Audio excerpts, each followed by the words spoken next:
Hey, I'd like to welcome you to another episode of Mission Matters. My name is Adam Torres, and if you'd like to apply to be a guest in the show, just head on over to missionmatters.com and click on Be Our Guest to apply.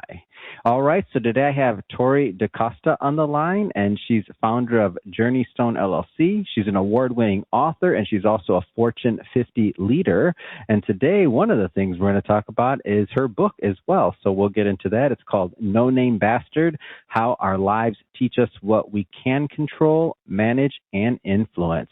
Tori, welcome to the show. Thank you, Adam. I'm excited to be here. All right, so I'm excited to get into your book as well. So, No Name Bastard, and all my long-term diehard listeners know I love supporting authors. So we're going to give you the opportunity. Of course, we want people to go grab a copy of this book. But just to get us started here, Tori, tell me a little bit about you and your background. Like, how did you get started in business?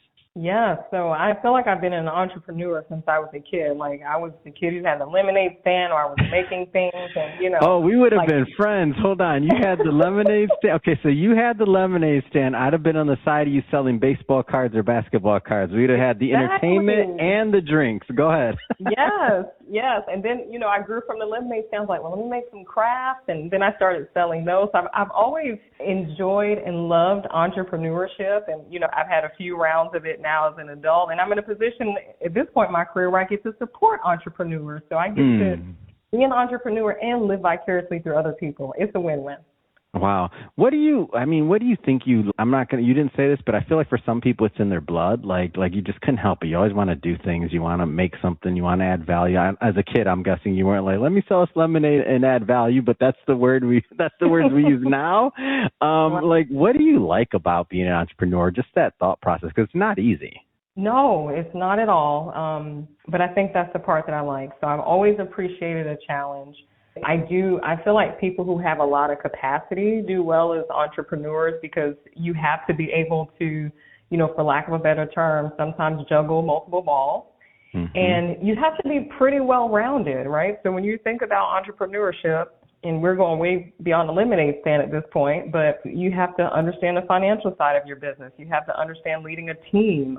Your own personal leadership is very impactful in the business. You have to kind of understand your market and your industry. So because it's so multifaceted, I think that part has always been exciting to me. Yeah, I have to agree with that. I'll throw in there, you didn't say this, but I'm going to throw it in there. And you got to like pain, because it ain't easy. Ooh, yeah. There's got to be a little bit of that in there, or else I don't know if you like it or have tolerance for it. Let me reword that. Or have tolerance for it. One of the two. That is an honest point for sure. Yeah. Let's switch it up here a bit. I want to get into this book with the time we have here. So first off, is this your first book, or have you written in the past? Like, give me a little bit on the creative side of this. Yes, this is my first official book. Congratulations. Amazing. Go ahead. Thank you.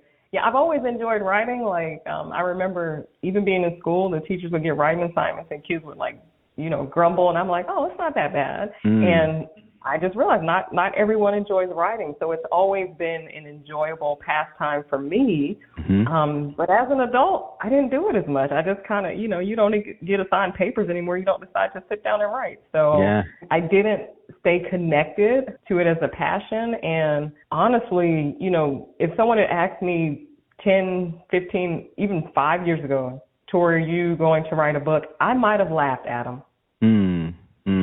So why this book? Why now? Like, what was the catalyst? Because I feel like, and the reason I ask this question is, of course, I want to know, but I think there's other people listening that they got a book in them. I thought I didn't coin this phrase. Somebody said it once. I remembered it, and I always took it with me. Is that I feel like everybody has a book in them, and everybody should write at least one book. So what was the catalyst for you to lead you to, okay, I'm going to actually complete a book?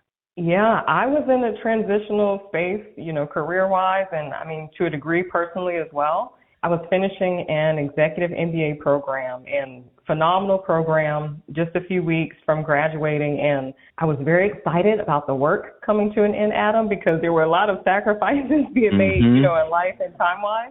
Mm-hmm. And I had this feeling of, you need to do more. Wow. You need to connect with people in a deeper way. You need to have more of an impact. So anyone who's, been in an MBA program, you understand the leadership components, the business strategy, the spreadsheets, all those wonderful things. I love them. But I also recognize that although that program was taking me or positioning me to go higher, I needed to do more work at the ground level. And that's what this book allowed me to do. Gotta ask about the title, No Name Bastard. Where'd that come from? That's a great title. Yeah. It caught my attention. First time I read it, I'm like, wait a minute, what? Whoa. Yes, it has been called provocative by some people, and I will. There has been an array of reactions to just the word bastard alone. So, the subtitle is meant to give people more context, of course. The framework that's taught in the book. But the title is actually a nod to the first 3 chapters of the book. So when people read it, they'll see pretty quickly like, oh, okay, that makes sense. Mm-hmm. Yeah, I get it. And what's interesting to me, and for when we think about the overall angle that you're going in some of your background, I'm like, oh, well, you caught their attention. And I try to tell people this all the time, like a boring book title or something else like that. Like we're all fighting for attention. So if you can't get somebody's attention immediately to even care about your book, it's going to be hard. It's going to be one of my recent books. I had one title for it, and I'm like, it was like 100 million podcasts is what it was going to be. And I was talking to one of my mentors, and he's like, no, Adam, that's not good. And I'm like, what do you mean? He's like, it's okay. So why not 1 billion podcasts? And I'm like, that's why I asked you to write my title. That's the name of I literally call him every time. I'm like, Chris, can you do my job for me? Fix this title, write it. And he does it instantly every time. He did a good job, yeah. Like you hear the immediate difference, so there's a lesson there for everyone. I'm not going to call Chris or call somebody or make sure you got to get somebody's attention. So let's go further into the book, though. I want to go further in the book, Tori. So what do you hope that the readers get out of this? Like they walk away with this book from after reading it? Yeah, some of the folks who've read it, they have more clarity afterwards. But some people assume that I wrote No Name Bastard to tell my story. And I will tell you, while the stories are deeply personal, that wasn't my motivation. I wrote it because I realized that our lives are constantly teaching us lessons. Here's the caveat, if we're willing to pay attention. I've worked with multiple leaders who have something on their journey that's either impacting their thinking, which of course is influencing behaviors in a way that causes some area of their life to suffer. So my hope is that readers, and especially leaders, walk away from the book with a different perspective on adversity and also on leadership. I want people to stop asking, why is this happening to me? And start thinking, what is this preparing me for? Because my perspective is challenges aren't just obstacles to overcome. They're opportunities to become the leader your future needs you to be. Now, I'm going to pause there for a moment.